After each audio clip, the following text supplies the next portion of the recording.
Kementerian Pendidikan Dasar dan Menengah berencana akan kembali menyelenggarakan jurusan IPA, IPS, dan juga Bahasa di sekolah menengah atas pada tahun ajaran 2025-2026 untuk mengakomodasi tes kompetensi akademik yang akan berbasis mata pelajaran. Apakah ini bentuk koreksi dari kurikulum Merdeka atau sekedar percobaan dari sistem yang belum matang? Berikut wawancara kami bersama pengamat pendidikan Ina Lim dalam Sedang Viral. Sebetulnya menurut saya ini agak tergesa-gesa ya.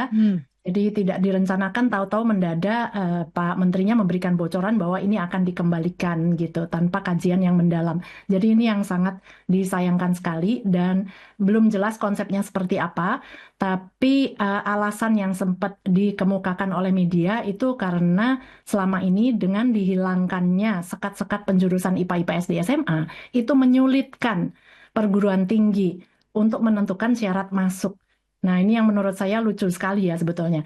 Jadi, kalau bisa kita simpulkan karena perguruan tinggi sulit menentukan syarat masuk, anak-anak aja yang dibagi 3 saja penjurusannya untuk tujuan utamanya memudahkan universitas.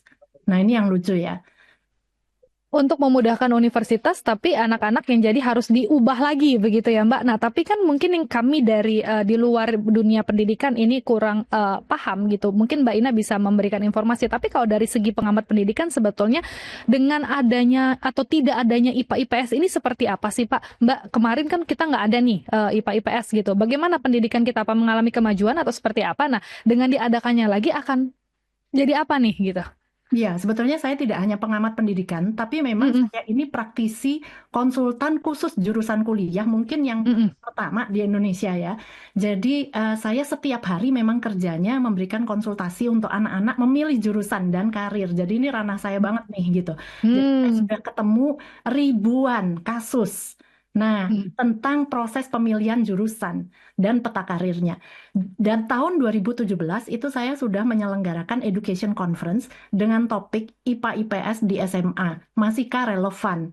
Masih ada bukti-buktinya di situ. Saya mengundang berbagai lapisan masyarakat, mulai dari dosen, HRD perusahaan, orang tua, siswanya sendiri juga saya tanya, mahasiswa, guru, BK, kepala sekolah, yayasan, saya undang. Dan di situ tidak ada satupun yang menyangkal, semua setuju bahwa IPA IPS di SMA itu sudah tidak lagi relevan.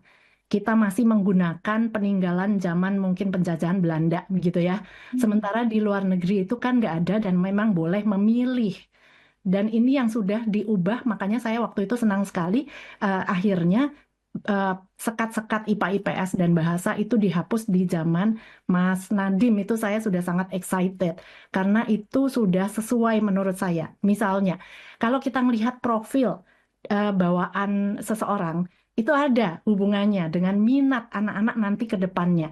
Ada tipe kepribadian tertentu yang akan lebih tertarik ke bidang-bidang life sciences, seperti kesehatan, makanan, dan lingkungan, yang lebih membutuhkan kimia dan biologi. Biasanya mereka nggak gitu tertarik dengan bidang-bidang yang berhubungan dengan teknologi, teknik, atau yang matematika aktuaria seperti itu. Nah, itu dari profil anaknya sebetulnya udah kelihatan.